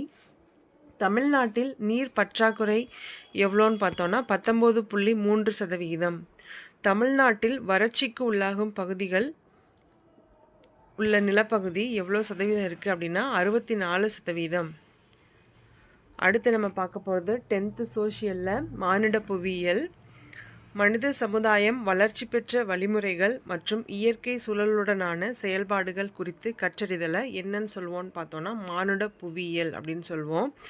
அக்ரிகல்ச்சர் என்ற சொல் லத்தீன் வார்த்தைகளாலான அகர் மற்றும் கல்ச்சரா என்பதிலிருந்து பெறப்பட்டது. இதன் பொருள் நிலம் மற்றும் வளர்த்தல். தமிழ்நாட்டின் முக்கியமான தொழில் வேளாண்மை. இந்தியா சுதந்திரமடைந்ததிலிருந்து எத்தனை சதவீதத்துக்கும் மேற்பட்ட மக்கள் வாழ்வாதாரத்திற்கு வேளாண் துறையை சார்ந்துள்ளனர் அப்படின்னு பார்த்தோன்னா 65%. தமிழ்நாட்டின் பொருளாதாரத்தில் வேளாண்மையின் பங்கு 21%. வேளாண்மை வளர்ச்சியை தீர்மானிக்கும் புவியியல் காரணிகள் 1. நிலத்தோற்றம், 2. காலநிலை, 3. மண், 4வது நீர்ப்பாசனம். தமிழ்நாட்டின் முக்கிய வணிக பயிர்கள் என்னென்னு பார்த்தோன்னா கரும்பு, பருத்தி, சூரியகாந்தி, தென்னை, முந்திரி, மிளகாய், எள், நிலக்கடலை, தேயிலை, காஃபி, ஏலக்காய் மற்றும் ரப்பர். தமிழ்நாடு பூமத்திய ரேகைக்கு அருகிலும் வெப்பமண்டலத்திலும் அமைந்துள்ளதால் எந்த காலநிலையை பெற்றுள்ளது அப்படின்னு பார்த்தோன்னா வெப்பமண்டல காலநிலையை பெற்றுள்ளது. தமிழ்நாட்டின் முக்கிய நீர் ஆதாரமாக உள்ளது வடகிழக்கு பருவக்காற்று. பயிர்கள் மற்றும் தாவரங்களின் வளர்ச்சிக்கு தேவையான கனிம சத்துக்கள் மற்றும் ஊட்டச்சத்துக்களை அளிப்பது எதுன்னு பார்த்தோன்னா மண். தமிழ்நாட்டில் சில பகுதிகளை தவிர்த்து அனைத்து பகுதிகளிலும் பின்பற்றப்படுகிறது. அது எதுன்னு பார்த்தோன்னா தீவிர தன்னிறைவு வேளாண்மை. ஓகேங்களா. அடுத்த கேள்வி, தோட்ட வேளாண்மை அப்படின்றது மேற்கு மற்றும் கிழக்கு தொடர்ச்சி மலைச்சரிவுகளில் நடக்குது. அதே கலப்பு வேளாண்மை அப்படின்றது காவிரி மற்றும் தென்பெண்ணை ஆற்று படுகைகளில் நடக்கிறது கலப்பு வேளாண்மை. அடுத்த கொஸ்டின், தமிழ்நாடு வேளாண் பல்கலைக்கழகத்தின் கீழ் செயல்பட்டு வரும் நிறுவனம் எதுன்னு பார்த்தோன்னா தமிழ்நாடு நெல் ஆராய்ச்சி நிறுவனம். தமிழ்நாடு நெல் ஆராய்ச்சி நிறுவனம் தொடங்கப்பட்ட ஆண்டு ஏப்ரல் மாதம் 1985. தமிழ்நாடு நெல் ஆராய்ச்சி நிறுவனம் உள்ள இடம் எங்கே அப்படின்னு பார்த்தோன்னா தஞ்சாவூரில் ஆடுதுறையில். தமிழ்நாட்டின் முக்கிய உணவு பயிர் எதுன்னு பார்த்தோன்னா நெல். ஓகேங்களா. அடுத்த கொஸ்டின், தமிழ்நாட்டின் வேளாண் பருவ காலங்கள், அதாவது எந்தெந்த டைமில் என்னென்ன பயிர் நம்ம போடுவோம் அப்படிங்கிறது. சொர்ணவாரி, சித்திரை பட்டம்னு சொல்லுவாங்க. அது எப்போனா ஏப்ரல் மேல இல்லை ஆகஸ்ட் செப்டம்பரில். சொர்ணவாரியில் என்னென்ன பயிர்கள் பயிரிடுவோன்னு பார்த்தோன்னா பருத்தி மற்றும் திணை வகைகள். அடுத்தது சம்பா, ஆடிப்பட்டம் எப்போ அப்படின்னா ஜூலை ஆகஸ்ட்டு, ஜனவரி பிப்ரவரியில். 3வது நவரை எப்போ போடுவாங்கன்னா நவம்பர் டிசம்பர் அல்லது பிப்ரவரி மார்ச். நவரையில் பயிரிடப்படும் பயிர்கள் என்னன்னு பார்த்தோன்னா பழங்கள், காய்கறிகள், நெல், கரும்பு, வெள்ளரி மற்றும் தர்பூசணி. தமிழகத்தில் பயிரிடப்படும் முக்கிய நெல் வகை எதுன்னு பார்த்தோன்னா பொன்னி மற்றும் கிச்சடி சம்பா. நெல் உற்பத்தி செய்யும் மாநிலங்களில் தமிழகம் எத்தனையாவது இடம் அப்படின்னு பார்த்தோன்னா 3வது இடம். தமிழ்நாட்டில் அதிக நெல் உற்பத்தி செய்யும் பகுதி எதுனா காவிரி டெல்டா பகுதி. தமிழ்நாட்டின் நெற்களஞ்சியம் என்று அழைக்கப்படுவது தஞ்சாவூர். தமிழ்நாட்டின் மக்கள் தொகையில் ஏறக்குறைய 1/3 பகுதியினரின் முக்கியமான உணவு எதுன்னு பார்த்தோன்னா திணை வகைகள். தமிழ்நாட்டின் முக்கிய திணை பயிர்கள் என்னென்னா சோளம், கேழ்வரகு மற்றும் கம்பு. அடுத்த கொஸ்டின், இந்தியா எந்த ஆண்டை திணை பயிர்களின் தேசிய ஆண்டாக அனுசரித்தது அப்படின்னா 2018. உலக உணவு மற்றும் வேளாண் கழகம் எந்த ஆண்டை சர்வதேச திணைப்பயிர்கள் ஆண்டாக அனுசரிக்க தீர்மானித்துள்ளது அப்படின்னா 2023. புரத சக்தியின் முக்கிய ஆதாரம் எதுன்னு அப்படின்னு பார்த்தோன்னா பருப்பு வகைகள். தமிழ்நாட்டில் விளையும் முக்கிய பருப்பு வகைகள் என்னென்னா கொண்டைக்கடலை, உளுந்து, பச்சைப்பயிறு, துவரம் பருப்பு, தட்டைப்பயிறு மற்றும் கொள்ளு. கொண்டைக்கடலை உற்பத்தியில் மாநிலத்தின் முதல் இடம் உள்ள மாவட்டம் கோயம்புத்தூர். பச்சைப்பயிறு, உளுந்து அதிகமாக உற்பத்தியாகும் மாவட்டங்கள் திருவாரூர், நாகப்பட்டினம் மற்றும் தூத்துக்குடி. கொள்ளு பயிர் கூடுதலாக பயிரிடப்படும் மாவட்டம் எதுன்னு பார்த்தோன்னா தர்மபுரி மற்றும் கிருஷ்ணகிரி. இயற்கை வேளாண்மையை மேம்படுத்தும் நோக்கத்தோடு மத்திய அரசு அறிமுகப்படுத்தியுள்ள திட்டம் எதுனா இயற்கை கரிம வேளாண்மை திட்டம். அடுத்த கொஸ்டின், தமிழ்நாட்டில் பயிரிடப்படும் முக்கிய எண்ணெய் வித்துக்கள் எதுன்னு பார்த்தோன்னா நிலக்கடலை, எள், ஆமணக்கு, தென்னை, சூரியகாந்தி மற்றும் கடுகு. தமிழ்நாட்டின் முக்கிய எண்ணெய் வித்து பயிர் எதுனா நிலக்கடலை. தமிழ்நாட்டின் முக்கியமான வாணிப பயிர் கரும்பு, அது ஓராண்டு பயிர். சரிங்களா? அடுத்த கொஸ்டின், இலைப்பயிர் மற்றும் வாணிப பயிர் எது அப்படின்னா பருத்தி. தமிழ்நாட்டின் முக்கிய தோட்டப்பயிர் எதுன்னு கேட்டாங்கன்னா தேயிலை, காஃபி, ரப்பர், முந்திரி, சின்கோனா. ஓகேங்களா? அடுத்த கொஸ்டின், தேயிலை உற்பத்தியில் முதலிடத்தில் உள்ள மாநிலம் அஸ்ஸாம். தேயிலை உற்பத்தியில் 2ஆம் இடத்தில் உள்ள மாநிலம் தமிழகம். காஃபி உற்பத்தியில் முதலிடத்தில் உள்ள மாநிலம் கர்நாடகா. காஃபி உற்பத்தியில் 2ஆம் இடத்தில் உள்ள மாநிலம் தமிழகம். முந்திரி பெரும் பகுதிகளில் பயிரிடப்படுகின்ற மாவட்டம் கடலூர். ரப்பர் தோட்டங்கள் எந்த பகுதியில் பயிரிடப்படுகின்றன அப்படின்னா கன்னியாகுமரி. தேயிலை தோட்டங்கள் எந்த பகுதிகளில் பயிரிடப்படுகின்றன அப்படின்னு பார்த்தோன்னா நீலகிரி மலைகள், கோயம்புத்தூர். காஃபி பயிரிடப்படுகின்ற பகுதி மேற்கு தொடர்ச்சி மலைகள் மற்றும் கிழக்கு தொடர்ச்சி மலைகள். சின்கானா பயிரிடப்படுகின்ற பகுதி எதுன்னு பார்த்தோன்னா ஆனைமலை. ஏலக்காய் தோட்டங்கள் பயிரிடப்படுகின்ற பகுதி மதுரை. ஊரக மக்களின் சமூக பொருளாதாரத்தின் ஒருங்கிணைந்த அங்கமாக இருப்பது எது அப்படின்னு பார்த்தோன்னா கால்நடை வளர்ப்பு. தமிழ்நாட்டில் உள்ள மொத்த கால்நடைகளின் எண்ணிக்கை 88,92,473. சரிங்களா? இந்தியாவில் கரும்பு வகை தேயிலை உற்பத்தியிலும் கலப்பு வகை தேயிலை உற்பத்தியிலும் முன்னணி வகிக்கும் நிறுவனம் டான்டி. டான்டி அப்படின்னா தமிழ்நாடு தேயிலை தோட்டக் கழகம் அப்படின்னு அர்த்தம். டான்டி நிறுவனத்தின் தேயிலை பயிரிடும் பரப்பு 4500 ஹெக்டேர். அடுத்த கொஸ்டின், தமிழ்நாடு பால் வளர்ச்சி கழகம், தமிழ்நாடு பால் உற்பத்தியாளர் கூட்டுறவு சங்கம் இது அப்படின்னா இது பிரபலமாக ஆவின் என்று அழைக்கப்படுகிறது. ஓகேங்களா? அடுத்த கொஸ்டின், இந்தியாவில் ஏழை மக்களின் பசு என்று அழைக்கப்படுவது வெள்ளாடுகள். தமிழ்நாட்டு கடற்கரையின் நீளம் 1076 கிலோமீட்டர். நம்ம நாட்டின் கடற்கரையின் நீளத்தோட சதவிகிதம் பார்த்தோன்னா 13%. தமிழகத்தின் கடற்கரை பகுதியின் பரப்பளவு 0.19 மில்லியன் சதுர கிலோமீட்டர். பெருங்கடல் அல்லது கடற்கரையில் இருந்து சில கிலோமீட்டர் தூரம் வரை மீன்பிடித்தலை என்னன்னு சொல்லுவோம்னா கடலோர மீன்பிடிப்பு அப்படின்னு சொல்லுவோம். கடற்கரையில் இருந்து பொதுவாக 20 முதல் 30 மைல்கள் தூரம் வரையிலும் பல 100 அல்லது 1000த்திற்கு மேற்பட்ட அடிகள் ஆழத்திற்கு சென்று மீன் பிடிக்கிறத ஆழ்கடல் மீன்பிடிப்பு அப்படின்னு சொல்லுவோம். ஓகேங்களா? அடுத்தது, தமிழ்நாடானது 3 முக்கிய மீன்பிடி துறைமுகங்களை கொண்டுள்ளது, 3 இடைநிலை மீன்பிடி துறைமுகங்களை கொண்டுள்ளது, அதே மாதிரி 363 மீன்பிடி தளங்களையும் கொண்டுள்ளது. நெக்ஸ்ட் கொஸ்டின், உள்நாட்டு மீன் உற்பத்தியில் 10% உற்பத்தியுடன் முன்னணியில் உள்ள மாவட்டம் எதுனா வேலூர். இந்திய பரப்பளவில் தமிழ்நாடு எவ்வளோ இடம் அப்படின்னு இருக்குன்னா 4%. இந்திய மக்கள் தொகையில் தமிழ்நாடு 6%. இந்திய நீர்வளத்தில் தமிழ்நாடு 2.5%. தமிழகத்தின் ஆண்டு சராசரி மழையளவு ஏறத்தாழ 930 மில்லிமீட்டர். தமிழ்நாட்டின் மழைப்பொழிவு எவ்வளோ கிடைக்குதுன்னு பார்த்தோங்கன்னா, வடகிழக்கு பருவக்காற்று மூலமாக 47%, தென்மேற்கு பருவக்காற்று மூலமாக 35%, கோடை காலத்தில் 14%, குளிர்காலத்தில் 4% மழைப்பொழிவு தமிழ்நாட்டில் இருக்குது. ஓகேங்களா.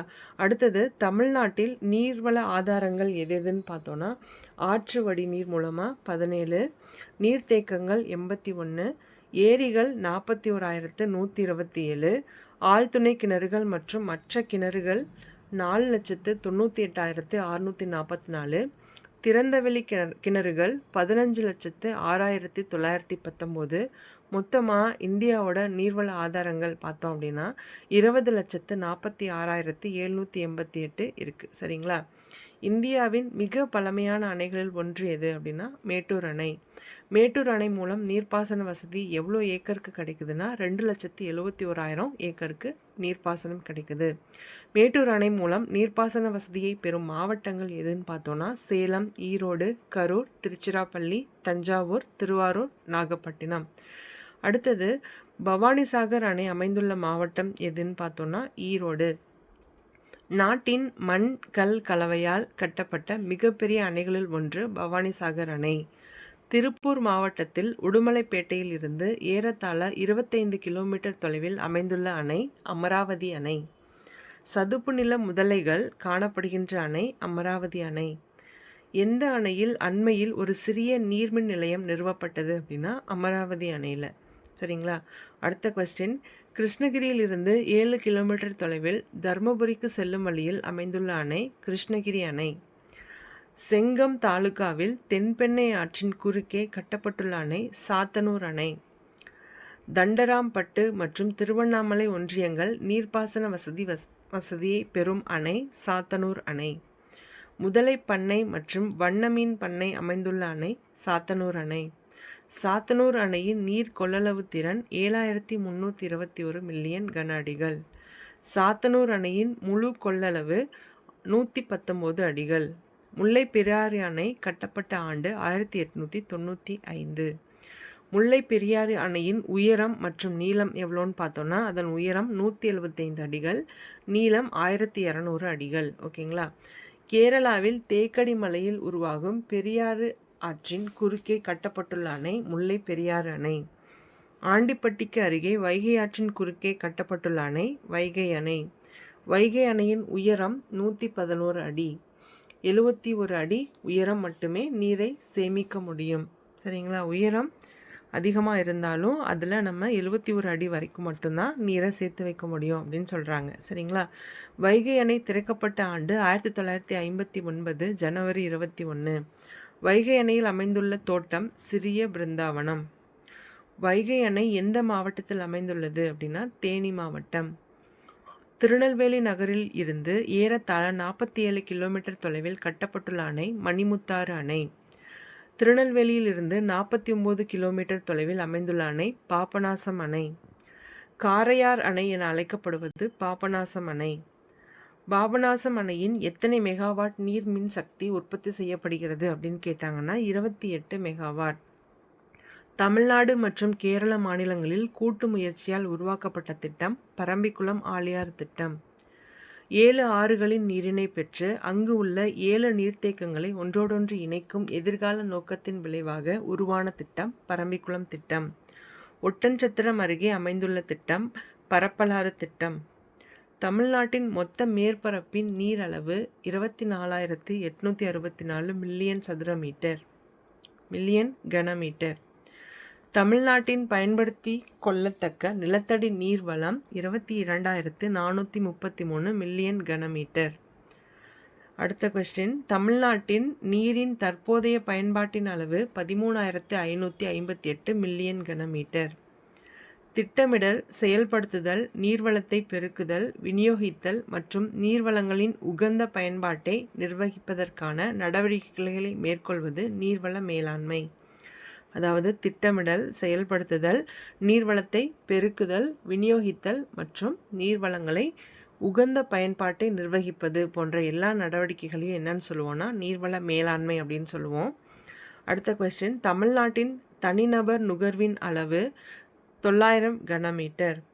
இந்தியாவின் தனிநபர் நீர் நுகர்வின் அளவு 2200 கனமீட்டர். மாநிலத்தில் உள்ள நீர்வளத்தின் வேளாண்மைக்காக நுகரப்படுவது 75%. தமிழ்நாட்டின் மொத்த உற்பத்தியில் தமிழ்நாட்டின் பங்களிப்பு அப்படின்னு பார்த்தோன்னா பழுப்பு நிலக்கரி 55.3%,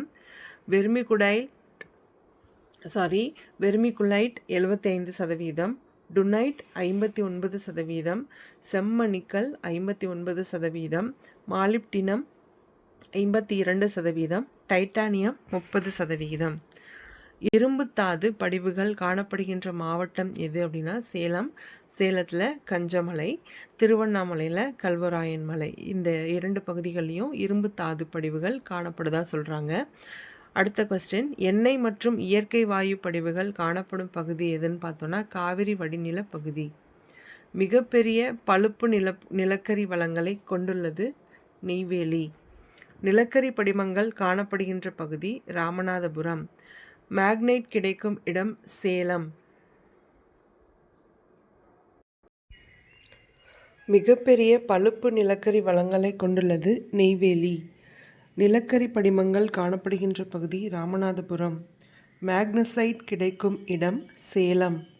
பாக்சைட் கிடைக்கும் இடம் சேர்வராயன், கோத்தகிரி, உதகமண்டலம், பழனிமலை மற்றும் கொல்லிமலை. ஜிப்சம் கிடைக்கும் இடம் திருச்சி, திருநெல்வேலி, தூத்துக்குடி, விருதுநகர். இல்மனைட் ரூட்டைல் கிடைக்கும் இடம் கன்னியாகுமரி கடற்கரை மணல் பரப்புகளில்.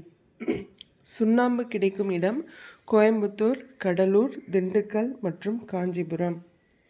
தமிழ்நாட்டின் பாரம்பரியமிக்க நன்கு வளர்ந்த ஒரு தொழில் பருத்தி நெசவாலை. இந்தியாவின் ஜவுளி ஏற்றுமதியில் தமிழ்நாட்டின் பங்களிப்பு 30%. கைத்தறி, விசைத்தறி மற்றும் ஆயத்த ஆடைகளின் விற்பனைக்கு புகழ்பெற்றது ஈரோடு.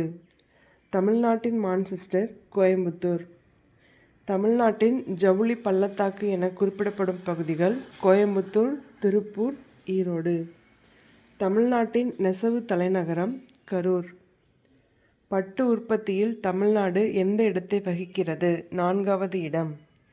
தமிழ்நாட்டின் முக்கிய பட்டு நெசவு மையங்கள் காஞ்சிபுரம், ஆரணி, கும்பகோணம், சேலம், கோயம்புத்தூர், மதுரை மற்றும் திருநெல்வேலி. தமிழ்நாட்டில் ஆண்டு பட்டு உற்பத்தி 1200 மெட்ரிக் டன்கள். எந்த பகுதிகளில் செயற்கை பட்டு துணிகள் உற்பத்தி செய்யப்படுகின்றன? ராமநாதபுரம். அடுத்த கொஸ்டின், இந்தியாவில் தோல் பதனிடும் தொழிலகங்களில் தமிழ்நாடு 60% உற்பத்தியையும், காலணிகள், தோல் ஆடைகள் மற்றும் தோல் பொருட்கள் உற்பத்தியில் 38% பங்களிப்பையும் அளிக்கிறது. தோல் பதனிடும் தொழிலகங்கள் அமைந்துள்ள நகரங்கள் வேலூர், ராணிப்பேட்டை, ஆம்பூர் மற்றும் வாணியம்பாடி. தோல் ஏற்றுமதியில் 37% பங்களிப்புடன் முதன்மை மாவட்டமாக இருப்பது வேலூர். CLRI மத்திய தோல் ஆராய்ச்சி நிறுவனம் மற்றும் ஆய்வகங்கள் அமைந்துள்ள இடம் சென்னை.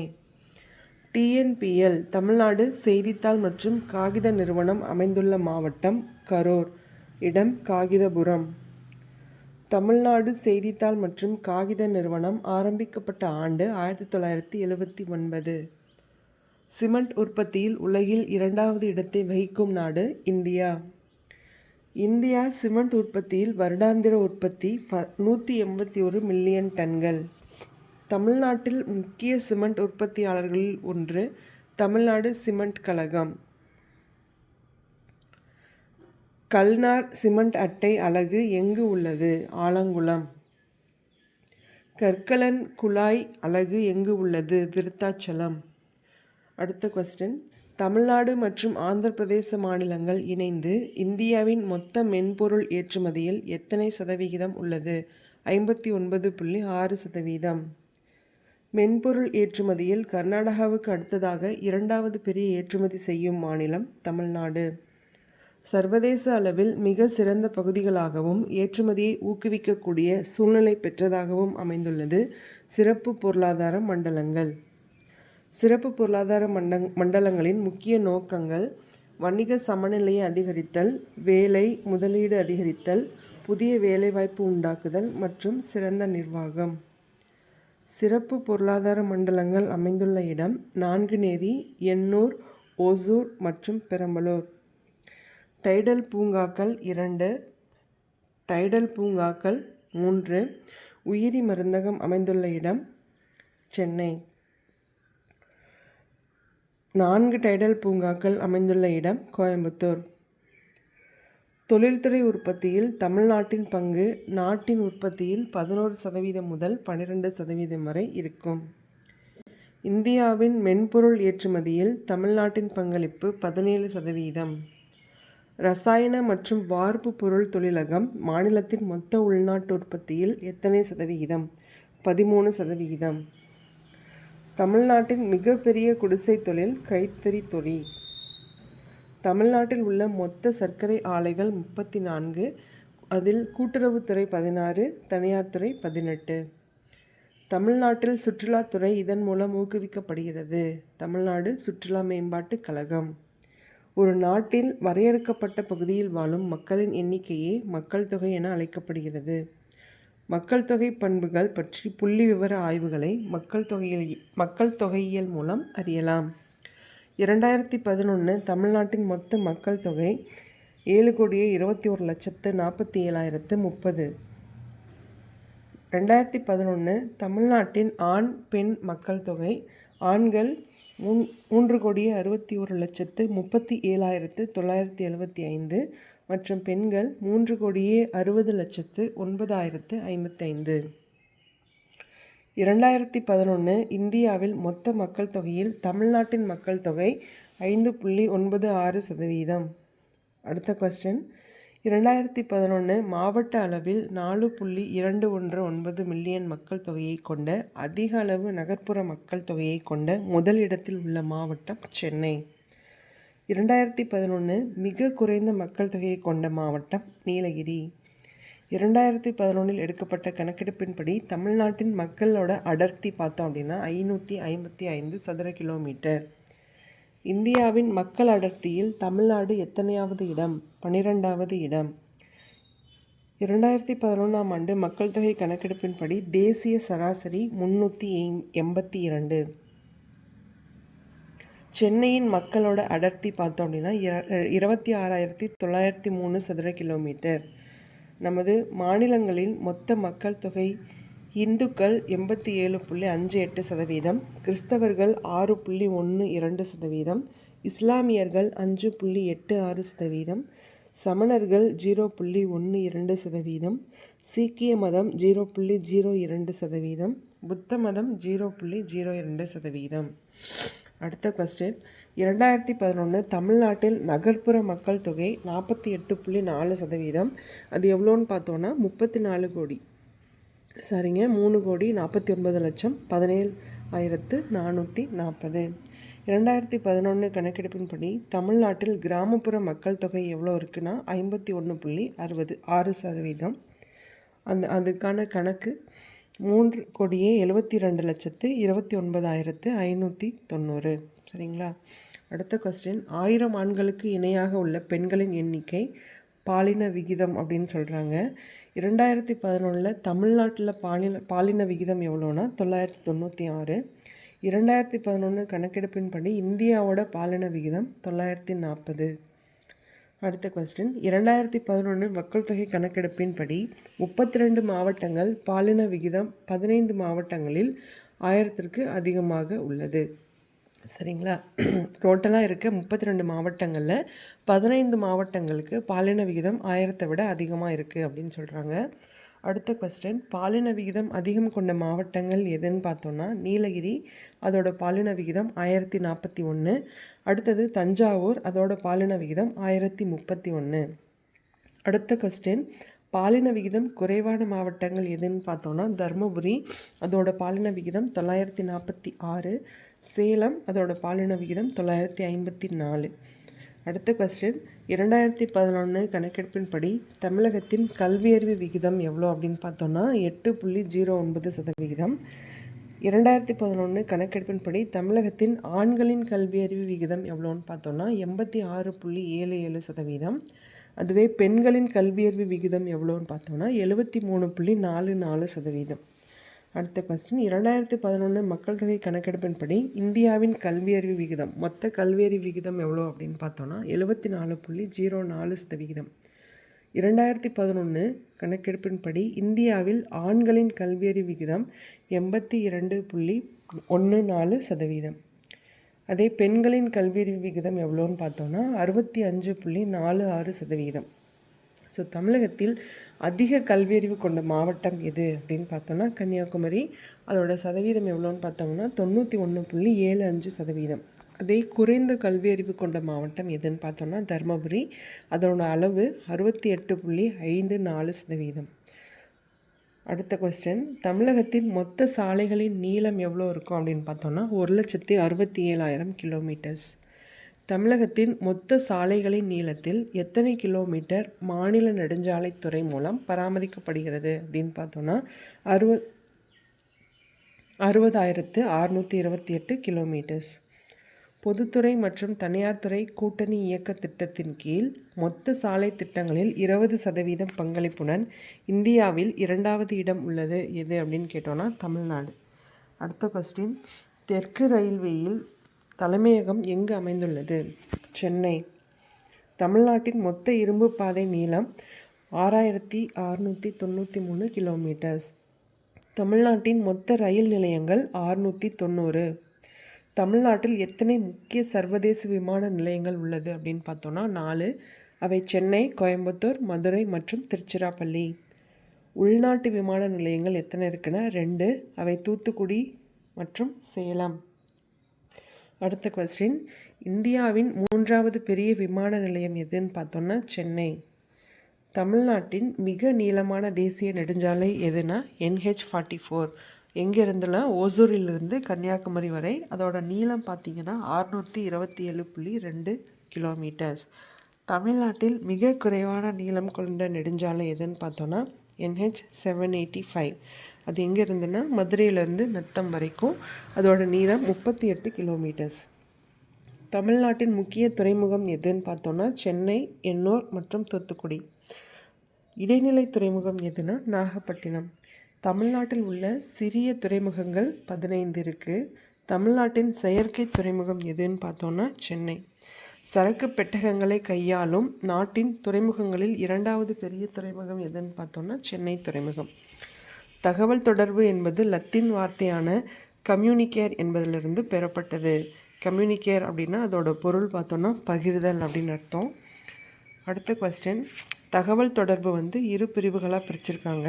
அது தனிமனித தகவல் தொடர்பு, இன்னொன்று பொதுத்துறை தகவல் தொடர்பு. வணிகத்தின் இரு கூறுகள் ஏற்றுமதி மற்றும் இறக்குமதி. அடுத்த கொஸ்டின், இந்தியாவின் ஏற்றுமதி தமிழகத்தின் பங்களிப்பு எத்தனை அப்படின்னு பார்த்தோன்னா 12.2%. ஏற்றுமதி மற்றும் இறக்குமதி மதிப்பிற்கு இடையேயான வேறுபாட்டை என்னன்னு சொல்லலாம்னா வர்த்தக சமநிலை அப்படின்னு சொல்லலாம்.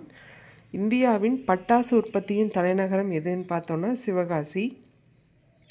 மனித உயிருக்கும் மற்றும் உடைமைகளுக்கும் ஏற்படும் அச்சுறுத்தலை தடுக்க மேற்கொள்ளப்பட்ட நடவடிக்கையை இடர் தணித்தல் அப்படின்னு சொல்கிறோம். பேரிடர் அவசர கால தொலைபேசி எண் என்ன அப்படின்னு பார்த்தோன்னா 1077. இந்தியாவில் சாலை விபத்துக்களின் எண்ணிக்கையை முதலிடம் உள்ள மாநிலம் தமிழ்நாடு. அடுத்த கொஸ்டின், லாஸ்ட் கொஸ்டின், 200 கொஸ்டின். மாநில பேரிடர் மேலாண்மை ஆணை தலைவர் யார் அப்படின்னு பார்த்தோன்னா முதலமைச்சர்.